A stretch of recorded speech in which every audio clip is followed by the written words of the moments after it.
খায়েশ, desires. মানুষ তো আল্লাহ রাব্বুল আলামিন এইভাবে বানাইছেনই, যুইনা লিন-নাসি হুব্বু শাহাওয়াতি মিনান নিসা। আল্লাহ রাব্বুল আলামিন মানে মানুষদেরকে বিভিন্ন উপাদান দিয়ে সৃষ্টি করছেন যে তারা উইমেনদের প্রতি মানে মহিলাদের প্রতি আকর্ষিত হবে। সোনা গয়না, টাকা পয়সা, জায়গা জমি, তারপরে আপনার ফল, এই চাষাবাদ, এগুলোর প্রতি মানুষের আকর্ষণ, এটা দিয়েই সৃষ্টি করেছেন। কিন্তু এর অর্থ না যে আপনি এই খায়েশ পূর্ণ করার জন্য, খায়েশ একদম সিলেটি কোথায়, সিলেটি, হ্যাঁ, আপনার যেটা মনে চায় এটাই করলাম, এটা অনুমোদিত না অনুমোদিত, এটা লফুল না আনলফুল, এটার চিন্তা নাই। আমি যে এটা করতেছি এটা বিবেকে বাদে না বিবেকে বলে যে এটা করো না, এই ব্যাপারে কিন্তু কোনো হুঁশ নাই। এই ধরনের কাজ করলেও কিন্তু ইমান কি হয়, কমে যায়। কারণ আপনার তো টাইম নাই, আপনি যে নিজের ইচ্ছা মতো কাজ করবেন। হ্যাঁ, এই যে মনে করেন যে বিভিন্ন অপসংস্কৃতি সৃষ্টি হয়েছে, বিভিন্ন ধরনের অপকর্ম, এই যে পর্নোগ্রাফি, তারপরে আপনার অনর্থক কাজ, কত কিছু যে, এবং এগুলো কিন্তু নিজেদের স্বার্থের লেগে তারা তৈরি করেছে।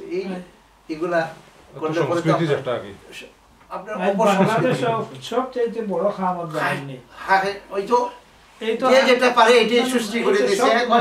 এখন ডাকতেছে যে আমার প্রতি আমি যেটা সৃষ্টি করছি, আমি যেটা কইতেছি এটা তোমরা মানো, আমি যেটা করতেছি তোমরা মানো। আজকে রবীন্দ্র মেলা চলে বাংলাদেশে, মুসলমান হলে করে আপনার এগুলাকে খাহেসাতে নাফসানি বলে, আপনার নিজের ইচ্ছায় এগুলা করে। এখানে কোনো অনুমোদন নাই, আপনার ইসলামের কোনো অনুমোদন নাই, শরীয়তের কোনো অনুমোদন নাই। তারপরে গুনাহের কাজে, ওই একই সাথে আপনার গুনার কাজে আপনার যারা বেশি লিপ্ত থাকে তাদের কি ইমান বাড়ার কথা?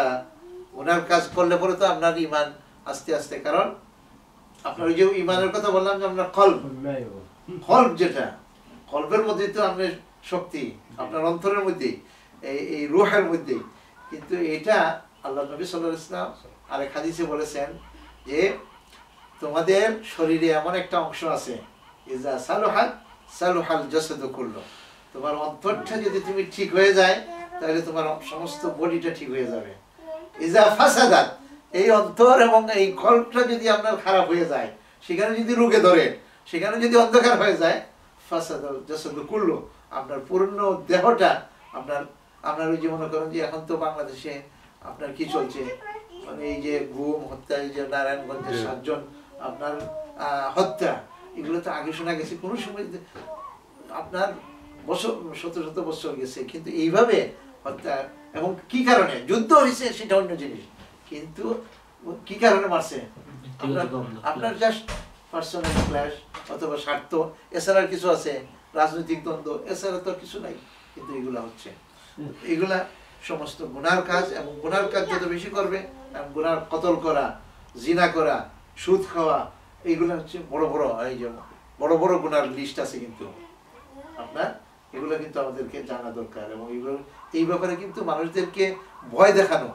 এই জন্য ইসলাম কিন্তু বেহেশতের জন্য লোকদেরকে উৎসাহিত করা, তারগিব দেওয়া, যে বেহেশত পাওয়ার জন্য তোমরা কাজ করো।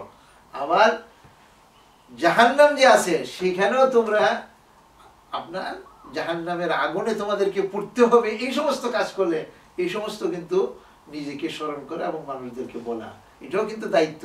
এই যে আমরু বিল মারুফ ওয়া নাহি আনিল মুনকার, আপনি শুধু বললেন যে ভালো কাজ করো, কিন্তু খারাপ কাজ থেকে মানুষদেরকে ফিরে রাখা, এটাও কিন্তু আপনার দায়িত্ব। এবং নিজে প্রথম খারাপ কাজ থেকে আপনি বেঁচে থাকবেন, এবং অন্যকেও সেই কাজ থেকে, অন্যায় কাজ থেকে, খারাপ কাজ থেকে, বাজে কাজ থেকে এবং গুনার কাজ থেকে বাঁচে থাকার, এটা বলাটাও কিন্তু আপনার দায়িত্ব। যদি না করা হয় তাহলে তো আপনার এটা চলতেই থাকবে।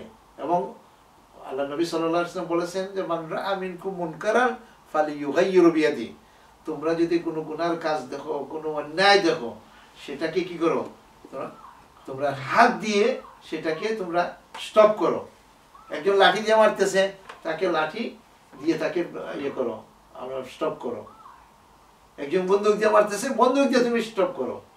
আর যদি এটা না পারো, কেননা দুর্বল তো মুসলমানরা, তাহলে কি করো, তোমরা মুখ দিয়ে অন্তত পক্ষে বলো যে তুমি যে কাজ করতেছো, এই যে অন্যায় কাজ করতেছো, গুনার কাজ করতেছো, তুমি এটা করা উচিত না, কোন সময় আমরা হাত দিয়েও পারি না, মুখ দিয়েও পারি না, কিন্তু আপনার অন্তত পক্ষে মন দিয়ে আপনার যে এটা গুনার কাজ, এটা অন্যায় কাজ, এটা খারাপ কাজ তুমি করতে পারো না। আর রাসূল সাল্লাল্লাহু আলাইহি ওয়াসাল্লাম বলেছেন যে এই অবস্থায় যখন মানুষ পৌঁছে যাবে তখন কি হবে, ওয়াদালিকা আদআফুল ঈমান, এটা তার দুর্বল ঈমানের পরিচয়।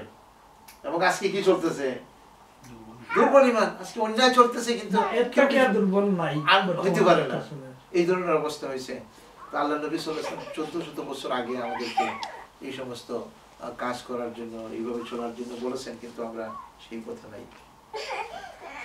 এরপরে ঈমান কিন্তু ডিক্রিজ হয়, মানে আগে তো বলেছি যে নিজে জাহেল এবং জাহেল লোকদের সাথে, খারাপ লোকদের সাথে যখন চলে মানুষ, কিন্তু মানুষের ঈমান কি হয়, আপনার দুর্বল হয়ে যায়।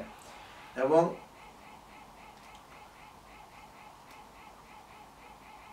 আরেকটি জিনিস আছে, যেহেতু আমরা এটা বিশ্বাসের সাথে এবং ঈমানের সাথে, যে মানুষের দুই অবস্থা হয়, এটা ওলামাদের কথা, যে এক মুসলমান যারা, তারা কি হবে, তারা সাবমিটিভ, ইংরেজিতে শব্দ বলে কি বলে, সাবমিটিভ, সাবমিশন, আপনার কি করবো, আত্মসমর্পণ মনোভাব, যে আমি আল্লাহর কাছে সুপর্দ হয়ে গেলাম, ইসলামের কাছে আমি সারেন্ডার করলাম, আল্লাহ নবীর কাছে সারেন্ডার করলাম, কোরআনের কাছে আমি মাথা নত করলাম, এটা একটা একটা পজিশন। তাহলে এটা কিন্তু ঈমান বাড়া এবং ঈমান আছে এটার প্রমাণ এবং এটার আলামত। আবার কিছু মানুষ আছে এর অপোজিট, সে তো আপনার কি তার ভিতরে শুধু প্রাউডনেস এবং ওই যে অহংকার, গর্ব এবং আপনার এই যে বড়ত্ব, যে তাকাব্বুরি, এই সমস্ত যারা, এই যে শয়তান কি করলো, আপনার ইবলিস কি করলো, সিজদা করলো না আদমকে, কে জন্য, আপনার ঠিক তেমনি ভাবে সে দাবি করতেছে মুসলমান, কিন্তু তার ভিতরে হ্যাঁ আমি এটা করেছি, আমি ছাড়া, এই যে একটা মানে এই যে এইটা যেটা সাবমিটিভ ইয়ে নাই, নম্রতা নাই। কিন্তু ইসলাম কি বলে, আপনি আল্লাহর কাছে হাম্বলনেস, আল্লাহর কাছে সাপোর্ট হন, ইসলামের কাছে সাপোর্ট হন, ন্যায়ের সাথে সাপোর্টিভ হন, আপনার ভালো কাজে সাপোর্টিভ হন। এই যে মনোভাব, এই মনোভাব নাই, বরং আপনার সব শুধু উল্টা, আপনার যে আমি বড়, এই দুনিয়ারই আমার সবচেয়ে, আমি কত কিছু করেছি, কত বড় আমি, কিন্তু আসলে মানুষ কি কত বড় হইতে পারে চিন্তা করেন। আপনার মানুষ বড় হওয়ার, মানুষ তো কত বড় হবে, আপনারা আস্থা দুনিয়ার, আপনার জর্জ বুশ হয়ে গেলেন, টনি ব্লেয়ার হয়ে গেলেন, এখন কই জর্জ বুশকে কেউ স্মরণ করে, টনি ব্লেয়ার যদিও এখনো আপনার ইয়ে আছেন, বড় বড় নেতা তারা, কিন্তু তাদের স্মরণ করে কেউ স্মরণ করে না। কারণ হচ্ছে যে তার পরিণতি তো খুব, হ্যাঁ হয়তো 5 বছর করলো, 10 বছর করলো, 50 বছর করলো, এরপরে সে কই, সে তো আর থাকতেছে না। এই যে অবস্থা, তাহলে বোঝা গেল আপনার লিমিটেশন। তো ইসলামের বৈশিষ্ট্য হচ্ছে যে হাম্বলনেস হবে, সাবমিটিভ হবে, আত্মসমর্পণকারী হবে, গ্রহণ করার মতো আপনার মনোভাব থাকবে। আর যারা গর্ব করে, ও কিছুই মানতে চায় না, আপনার তারটাই সবচেয়ে বড়, এই ধরনের মনোভাব যারা, তাদের মধ্যে বোঝা যাবে যে তাদের মধ্যে ঈমানের আলো, যেটা ঈমানের কমতি আছে। আরো কিছু জিনিস, আপনার সংকীর্ণ মনতা, আপনার অন্তরটা একেবারে বোঝা যায় যে আর লড়ে না, মানে খোলা না, এটাও কিন্তু ঈমান, মানে দুর্বল ঈমানের আলামত। মনে করো যে সংকীর্ণ মনতা, খুব ছোট মন। ইসলাম কিন্তু আপনার মনকে বড় করে, আপনি সবার জন্য, আপনার সবকিছু সবার জন্য। আর যদি বলেন যে আমার শুধু মানে না না না বের হওয়া দরকার নেই, আর আগানোর দরকার নেই, এটা করার দরকার নেই, ইনক্লুসিভ, এটা কিন্তু আপনার মানে তাজা ঈমানের আলামত না, দুর্বল ঈমানের আলামত। এরপরে গুনার কথা তো আগেও বলছি। তারপরে আপনার যাদের দুর্বল ঈমান যারা, তারা কিন্তু ইবাদতে মজা পায় না, ইবাদত করাতে, আল্লাহর জিকির আজকার করা, এগুলোতে কিন্তু মজা পায় না, এবং এগুলো করার তার আগ্রহ নাই। হয়তো কোনো কোনো সময় করে, কিন্তু আপনার সেই ধরনের আগ্রহ নাই, এবং করলেও গায়ে সারা ভাবে করে। মানে নামাজ পড়ে ঠিকই কিন্তু মানুষের দেখানোর জন্য, কিন্তু তার ভিতরে যে রিয়েল ইন্টারেস্ট যেটা, খুশু যেটা, ভয় যেটা, এবং সিনসিয়ারিটি যেটা, এইগুলা এবং এইগুলার অভাব, এইগুলা কিন্তু আপনার দুর্বল ইমানের কথা। এরপরে ওলামায়ে কেরামরা আরেকটা বলেছেন যে এই দুনিয়াতে ধন সম্পদ অর্জন করার জন্য অতিরিক্ত লোভ যেটা, এটাও কিন্তু দুর্বল ইমানের আলামত না। কারণ হচ্ছে যে আপনার শুধু আলমাল আলমাল মানে শুধু সম্পদ সম্পদ চাই, এইগুলোর পিছনে যারা চলে যেগুলো দুর্বল, এইগুলোর পিছনে চললে পরেই বোঝা যাবে ইমান কমে যেতেছে।